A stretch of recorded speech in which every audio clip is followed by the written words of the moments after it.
Let's get this out. Let's see.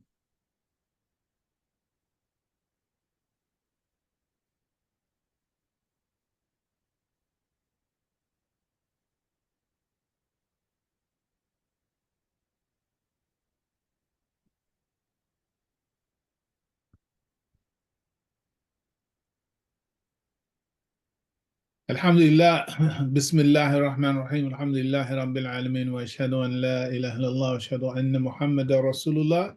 Dear brothers and sisters, Assalamu alaikum wa rahmatullahi ta'ala wa barakatuh. Alhamdulillah, thank you for continuing the journey with us as we rise. We continue to hold on to that acronym we began in Ramadan this year. The Ramadan Intensive Sessions, but now the Ramadan Intensive Sessions extended. We don't know where the end is. We know topically what the end is, but this path is a path that we just keep laying down the bricks every week. The goal is to have that, just have that history with detail. The history of this movement of Al-Islam through to Al-Islam in the modern era and projecting into the future the consequences of this very story, the prognosis or the projection and the consequences of it. They're just simply profound. But I'm going to not go all the way off into that right now, because that's what the series and the sequences are for. With that being said, I'd like to bring my partner in time, Tyson Amir, to come with the piece that he always blesses us with by the grace of Allah for this segment about that history, the foundation. And I really have something significant to add to and amplify how very important that component is to this whole story. But I'm going to leave you to it, my young friend. It's on you. Assalamu alaikum wa rahmatullahi wa barakatuh. Alaikum salam wa rahmatullahi wa ta'ala wa barakatuh. A'udhu billahi minash shaitanir rajim. Bismillah ar-Rahmanir Rahim. As always, it's an honor, it's a privilege to be able to be a part of what we're doing here, the Rise of Ramadan Intensive Series, and then in general, just what we're trying to do, like having more opportunities for us to learn together as community and, connect around who we are, because that's just so important. Last week when we were talking, we were using a lot more of, we spent a little bit of time just talking about the idea of Black August. It's August 24th.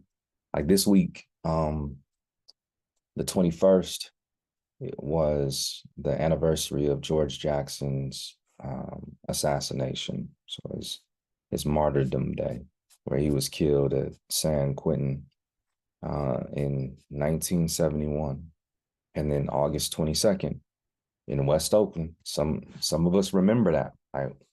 We're here. I was in San Jose at the time, but I remember after school, being home, watching TV. So whatever, like cartoons came on at 3 o'clock, like in the 3 to 4 o'clock hour. Then there were some shows that were no longer cartoons from 4 to 5. And then at 5, those of us who, everybody on here should remember that time, you know what I'm saying? 5 o'clock news. So 5 o'clock news comes on August 22nd, 1989. And a report hits the very first news report. I remember said co-founder of the Black Panther Party, Huey P. Newton, was shot and killed in West Oakland today. So my father heard that, grabbed my sister, hopped in his car. We drove from San Jose straight to West Oakland. And straight to the spot where Huey was killed. A whole bunch of people were already gathered out there. You know, there was flowers on the ground and just a lot of stuff. There was still some blood on the ground. I remember seeing that. And yeah, so August 22nd was that. August 17th was Garvey's birthday, Marcus Garvey's birthday. And so as we keep going through the dates of this month, it's tied to other important historical events that come from our history, especially that come from the revolutionary aspects of our history globally. And I'm sure if we just looked more and more at our global history, we would find a lot of stuff. There's always a time for us to look at who we are and look at our history. So, you know, Black History Month is a very important time for us, but every day, in every month. And so this time, though, for me, it's just really, really, really important because so much of the history that I was raised up on and the history that inspired me is, you know, something that I really do my best to focus on during this month. So the next person that we're going to talk about within the tradition of righteous rebellion and revolution making that our people have been engaging in for hundreds and hundreds of years brings us back to the Western Hemisphere, brings us to the Caribbean. And there we find a sister by the name of Carlota, and her nickname was Carlota La Negra. And she was in Cuba. And her story is really, really powerful. It's beautiful. And by this time in the book, if people have, you know, spent time in Carry On tradition, they would have seen rebellion, revolution making by our community that's led by men, led by women, led by brothers and sisters at the same time. And they would have seen it all throughout the diaspora of our people at that time. And then by the time we get to Carlota La Negra, we're now 400 years into this tradition of righteous rebellion, revolution, and resistance. Because her story, the main part of her story that we focus on, takes place in the year 1843. So the book starts again, 1441. I'll scroll back real quick to get us to that 1441 moment, so we can see what that looks like. There we go. So this is that first moment that we talked about in the book. Portuguese arrive the coast of West Africa. They hop off these boats in this fishing village in an area called Rats Nadibu, and like right next to Mauritania, and jump out, run into this village of fishermen, and brutally kidnap 12 people, put them on those ships, take them back to Portugal to be forcibly enslaved. So that's where it starts. So generation after generation after generation after generation of our people righteously fought to liberate themselves, to reclaim their freedom, to stop these violent, brutal, imperialist colonizers, enslavers from doing anything like that to anybody else. I mean, they understood the time. They understood the reality that they were confronted with, and also what their actions could potentially mean for people far beyond themselves. So with 400 years of that preceding the moment that this sister's getting ready to step into, her opportunity is presented in front of her. Her number is called. And just like so many people before her, she honorably steps into that moment and she fulfills the responsibility that was given to her. So let's talk about Sister Carlota La Negra. So in this one, and I do my best when the information is present that I've been exposed to give the background or to try to give some background. So I did this with Queen Nanny as well, so who's in Jamaica, to talk about who she is and who are her people, because that's also part of our tradition. I remember when studying a little bit more about the Haitian Revolution, and there were names that I think I may mention some of these names. There were names that I was introduced to, Bookman, and so Dutty Bookman, and a brother by the name of Makandel. And when I was taught about both of them, Dutty Bookman in particular, there was a historical understanding around him that said he might have been heavily influenced by a people who practice Islam. And that was part of the reason why Bookman was attached to his name, and or was in his name, because people of the book, or he's a man who knows the book. What book are we talking about? Of course, the Quran. And within the tradition of Islam, we have people who carry the book in them. They're hafiz of Quran. And so that was one understanding that people had, is why his name was Dutty Bookman. And then Makindel as well, there was some like explanation that he came from a people in West Africa who also had been practicing Islam for a long period of time. So I feel like it's important for us to know. And then for so many of us, me included, up until about a year ago, I didn't really know much about who my people were in West Africa. I know that that's where we come from, but I didn't know. The reason why I know a little bit now, I don't know all of it, is I did my African ancestry DNA test, and the results came back and showed that we have like 30% of my DNA comes from, well, more than 30% of my DNA, but I share DNA, I share traits with a group of people in Cameroon known as the Bamalinke.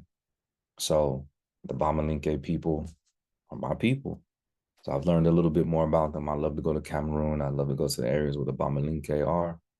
And then out of all of that DNA was like 78% that's from West Africa.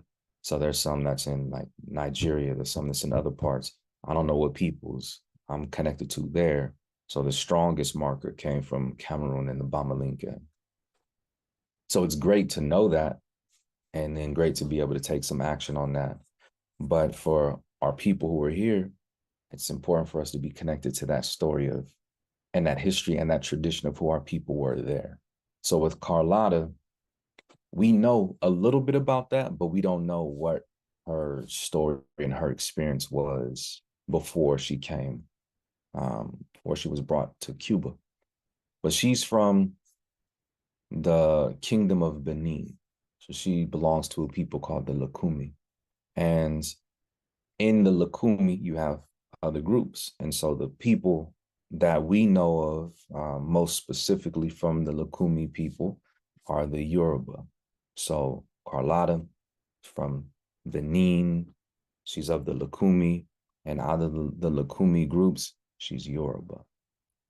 And we don't know the details of her early life. So what I did in this part was just give some more general information about the Yoruba and their culture, their history, their tradition, because those are things that she would have been exposed to and influenced by and would have been part of her foundation.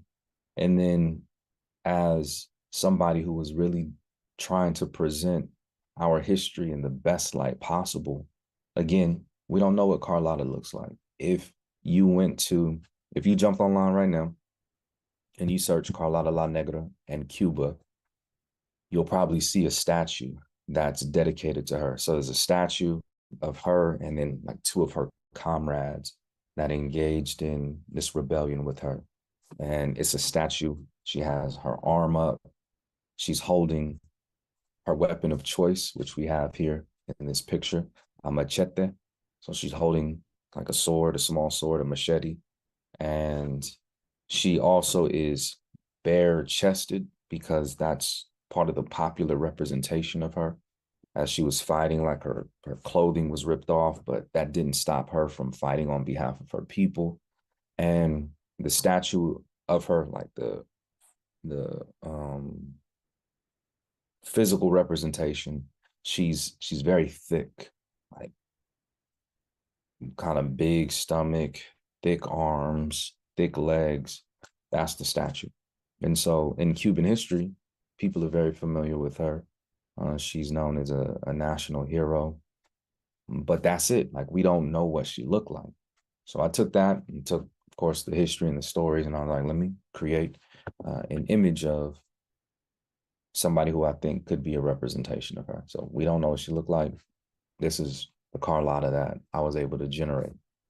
But I wanted to also bring her to us as a child, because she was a child when she was taken from her home, from her people, the Yoruba people, trafficked across the Atlantic Ocean, brought here to the Western Hemisphere, and then had to navigate a brutal system of forced enslavement led by, of course, the Spanish.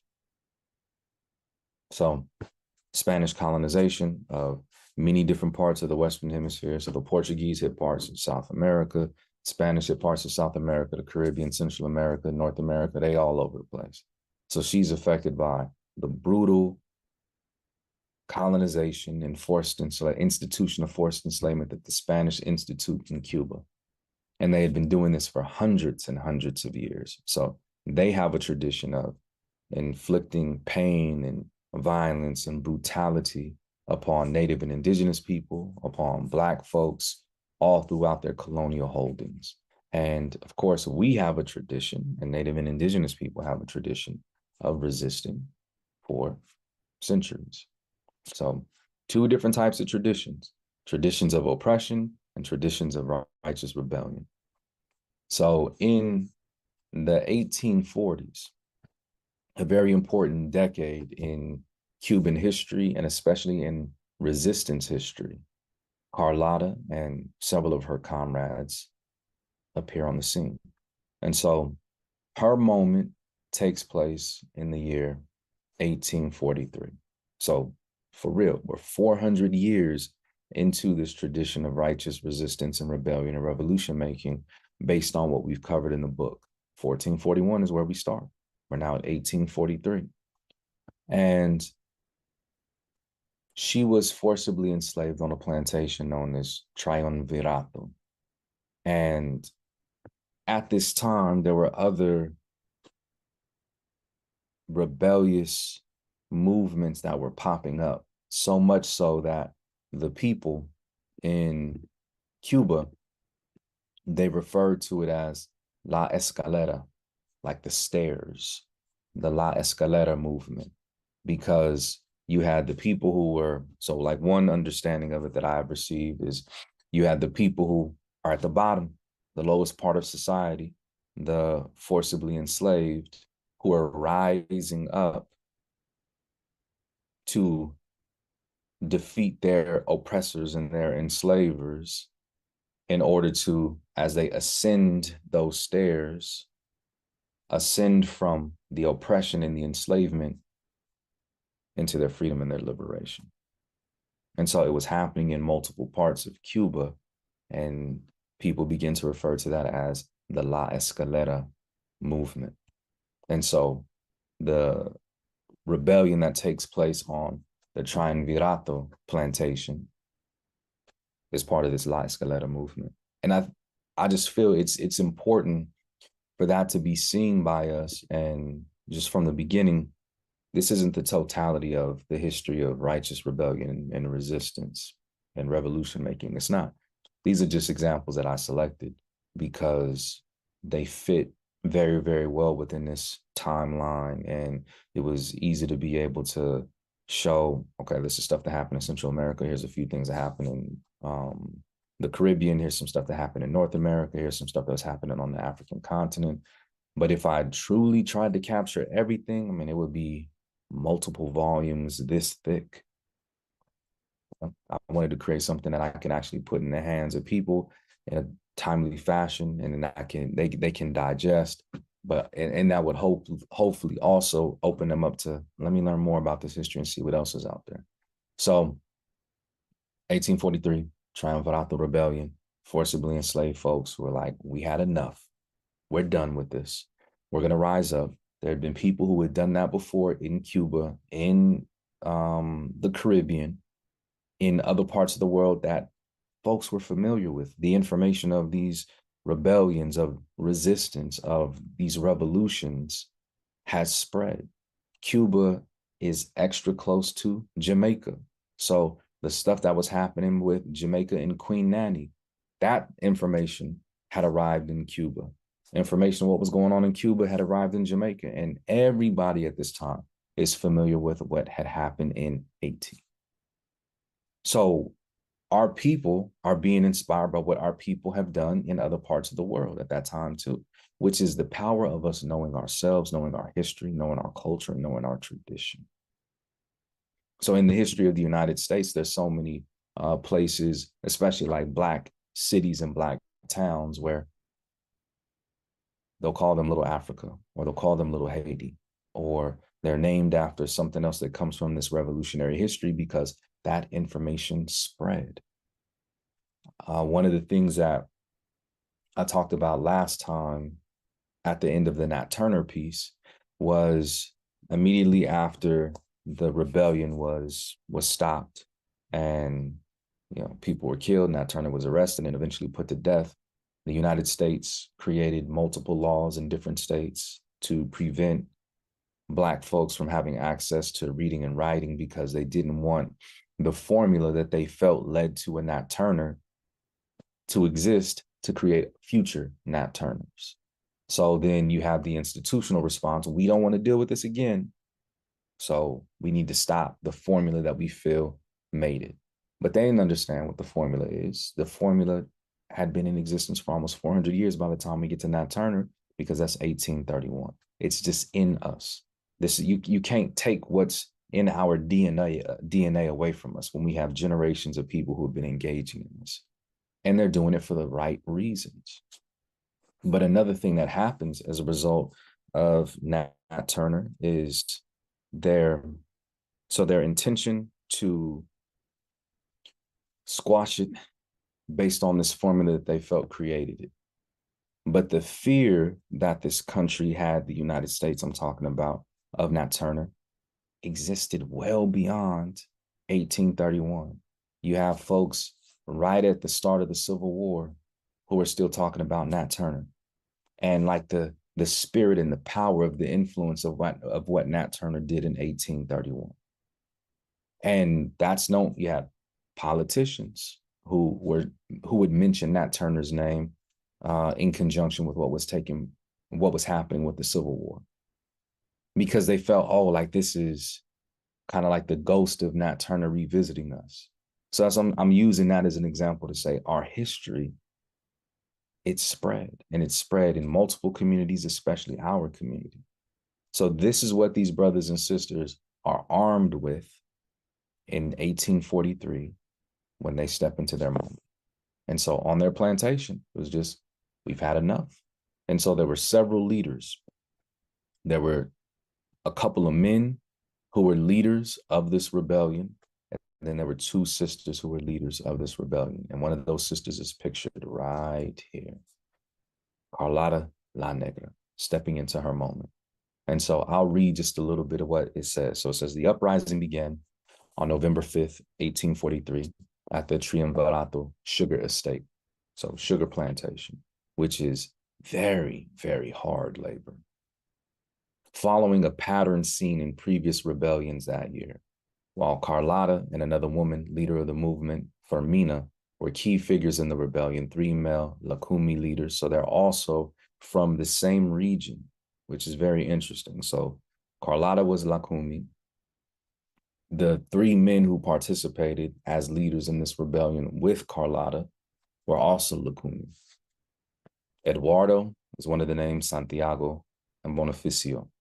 They played crucial roles in initiating and expanding the revolt. La Escalera Rebellion took place on several plantations, La Concepcion, San Miguel, San Lorenzo, and San Rafael. So it starts, and then because the goal wasn't, we're just trying to free ourselves where we are on this plantation, their goal was, we want to see this institution completely destroyed. It spreads to other plantations as well, bringing freedom and liberation to their people all along the way. And of course, the Spanish respond. And at the end of the rebellion, what takes place is several of the leaders are captured and killed. Carlota, she fights. There's a story of her fighting against one of the plantation owners' daughters. And they talk about how she was able to use her strength, her machete, with brutal efficiency in order to take the plantation daughter out and the plantation owner's daughter out. And also her bravery and rallying her people behind her to continue on with their righteous rebellion. And then she disappears. She just disappears from the record. And the way that some folks understand that is someone was able to catch up with her, and they took her life, because we don't have any more of the story of Carlota beyond that moment. So the Triunvirato rebellion, it stopped. La Escalera movement is stopped in that moment. But what happens, the spirit, the historical mark that these brothers and sisters made, inspires and influences every generation of Cubans after that. So 1850s, 1860s, 1870s. You have more revolutionary movements that pop up in the 1880s and the 1890s. And then as we get into the 1900s, this leads us up into what many of us know as the Cuban Revolution. And some of us witness parts of that in our lives. So 1859, Cuban Revolution pops off, and Fidel Castro, one of the leaders of the Cuban Revolution, a number of Afro-Latinos, folks just like Carlota La Negra, who had been in Cuba for hundreds and hundreds of years, play important roles in the Cuban Revolution. Another very important historical figure, Ernesto Che Guevara, joins the Cuban Revolution, although he was not a Cuban, and Cuba kicks the US out. You don't get to that moment, and you don't get to the success of the Cuban Revolution without this history preceding it. This history of righteous resistance and rebellion all throughout the Western Hemisphere, especially in Cuba. This is that revolutionary spirit that those people were embodying during the Cuban Revolution. It's a reality of it. And they know that folks like Carlota, folks like Fermina, our sister comrade, folks like those brothers that we mentioned, Santiago, Diego, they all played a role. These were the foremothers and the forefathers of the revolutionary spirit in Cuba. These are our forefathers and foremothers in revolutionary and resistance here in the Western Hemisphere, globally in the diaspora, when it comes to our people, when it comes to our tradition.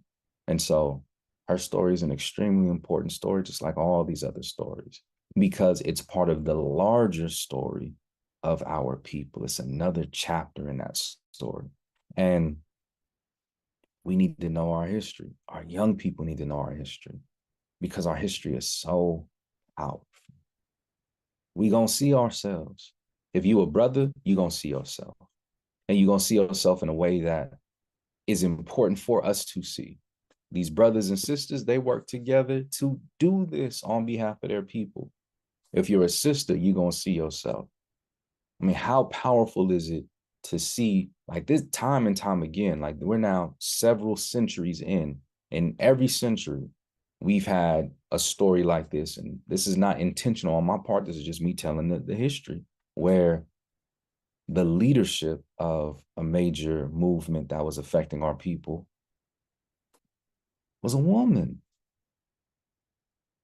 You know what I'm saying? We see it. There's brothers who've been leaders.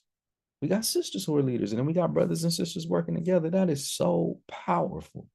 And then consistently, the goal of the people is for ourselves, it's for our family, it's for our community, and it's for our progeny.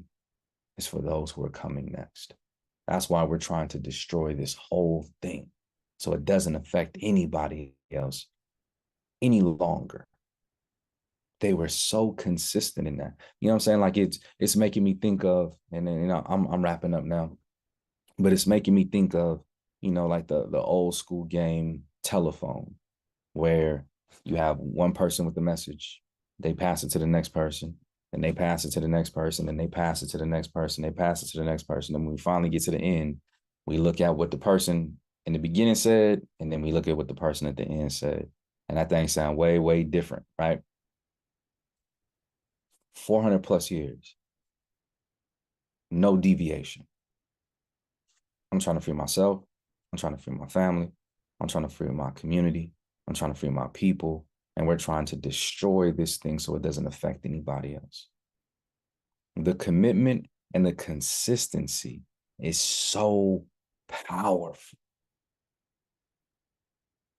And it hasn't stopped to this day, despite every single effort being made by the people who are responsible for the oppression, the colonization, the imperialism, the forced enslavement. They've done everything in their power. We're going to kill y'all. We're going to beat y'all. We're going to whip y'all. We're going to cut limbs off. We're going to pass laws.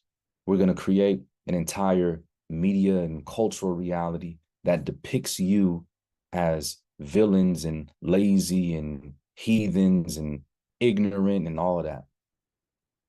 They've used every single trick, and it's never worked.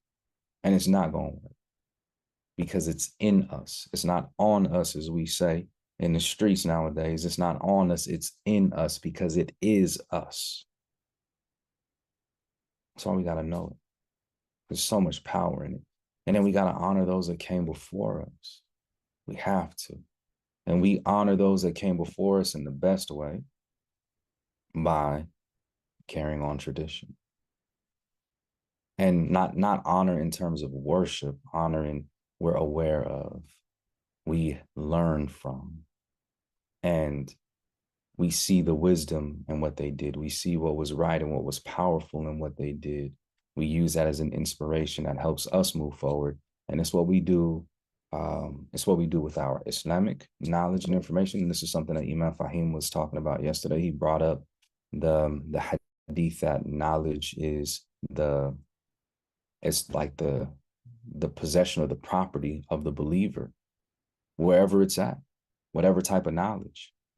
You know what I'm saying? Like we want to get our scientific knowledge. We want to get knowledge of just the way that the earth and the universe functions, whatever knowledge that belongs to us. This is us. You know what I'm saying? Some of you might share the same blood as this sister right here. You might be from her people. So this literally is us. This is what the brothers and sisters who preceded us did on behalf of us to try to make things better for us in the moment that we're in. It's powerful. It's amazing. And we need to know it. And when we do know it, it does something different to us. And then when we actualize it, it does something different for us.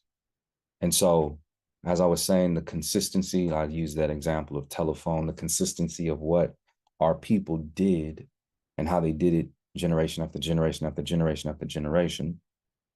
The consistency and the formula of what carry on tradition is talking about. So from that, I was like, that's why it's important for us to know who we are, for us to make sure that not just us as individuals know who we are, that our children, for those of us who have grandchildren, maybe great-grandchildren, they know who they are. They have a deep connection based on knowing who they are and knowing who we are to their people. And they know that that connection brings a responsibility. I have a responsibility to do for my people, on behalf of my people. Then from that, we get to the next piece, which is, because I know who I am, and I know that I have a responsibility to my people, I have to do what I can in order to protect myself, to protect my family, and to protect my community. Because we've been since 1441, living in a world where there are communities that have absolutely no problem with violating our people with brutal violence. So we can't act like that's not a reality. We can't do that. We need to be real. We should always be real with ourselves, and we should be real with the world that we have been given. These are the conditions that are around us. So, okay. So then we need to know. We need to know. And it's a responsibility for us to know. Then that responsibility goes from us to our family and the people that we're also responsible for. They need to know that, because that's basic knowledge and information that they need to know in order to survive and navigate the reality that they are given. So we know who we are. We got to know how to protect ourselves. If it wasn't a time of war and a time of violence, then that wouldn't be a responsibility that's on us. But it is. We got to deal with it. And then lastly, the last 2 points are, we have to stand up for what's right. Look at what has preceded us. Centuries of righteous rebellion. And why were they rebelling? Because what they were dealing with was unjust and unfair. It was wrong. We know that. They knew it. They stood up. They fought. They resisted. And then in standing up, so it's knowing that this is wrong and not being afraid to stand up for what's right, and then not being afraid to put your body on the line on behalf of yourself, your family, your community, and your people. But if you're going to do that, you need to be prepared. You need to have the proper skill set. We can do all of that at the same time. And we know the moment that we're in 2024. We got this election coming up, and here we are again, same place that we've been in. Those rules still apply. It's the only way that it's the only way that we can honestly say we're doing everything in our power to make sure that our community is protected and that our people are going to be well. We got to tie our camel. So tying our camel means we got to do what we can do. We can't leave certain things, inshallah, Allah is going to get that for us because we made dua for it. Inshallah, that will happen. But we have to do our part. So what is our part? It's what our ancestors have been doing for centuries. And it's a clear formula. It's what this community has also been doing for generations. So for me, as relatively younger person in our community who's been heavily affected by just the knowledge and the understanding of this history, and then seeing, like, I've had an opportunity because of some of the music stuff that I do and other work that I do to travel throughout this country and also travel throughout the world and see the Muslim community in many different places. We're not prepared. We're not prepared. The impacts of imperialism and colonization globally have really affected our community here in the United States. We've been affected by a number of things, and our people are not prepared, sadly. But that doesn't mean that we can't get prepared. It doesn't. Our history shows us that. So this was one thing that I felt I could do as a way to connect our people to this history more, which inshallah will inspire people to pick up that formula and engage in that tradition authentically. So yeah, Sister Carlota, a proud exemplar of our tradition, just like everybody else that's preceded her. And we got a few more people and a few more groups that we're going to look at, and we're going to continue in that linear progression of it. So we just stepped into the 1840s. We're going to now move a little bit deeper into the 19th century, and then we're going to hit some 20th century stuff. And that's where we'll end the conversation that's tied to carry on tradition. But yeah, Carlota La Negra, very important person from our history and our tradition, proud exemplar, and somebody that I'm happy for us to be looking at and looking at the historical impact of who she is. Yeah, so there we go. Stop the share. Well, I gotta give a takbir. Somebody hear me? Allahu Akbar. It's really, really, really, really rich. Let me see if I can. Okay, so I need to change my screen. How am I gonna do that? To make it smaller.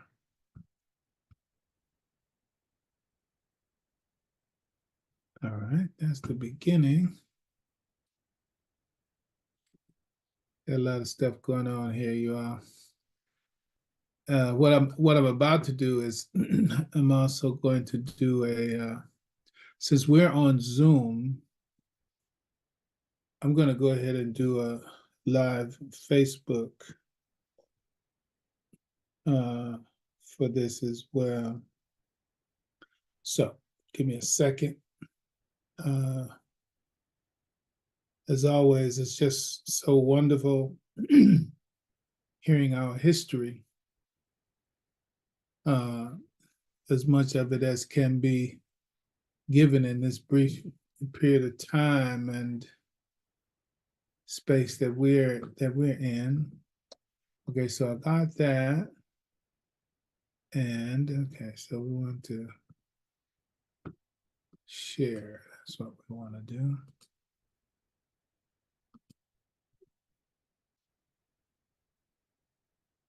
All right.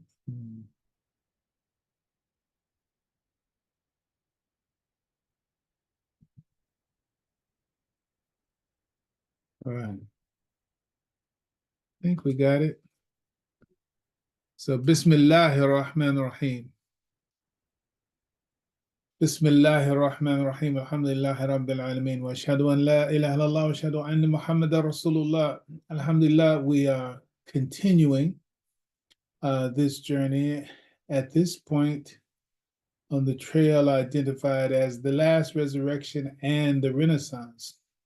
Now, in the parts, we started putting singular parts. We started like at a number one when we began talking about Imam Ward-Work Muhammad's segment. But as a continuation of the whole that began in Ramadan this year, this is actually 18.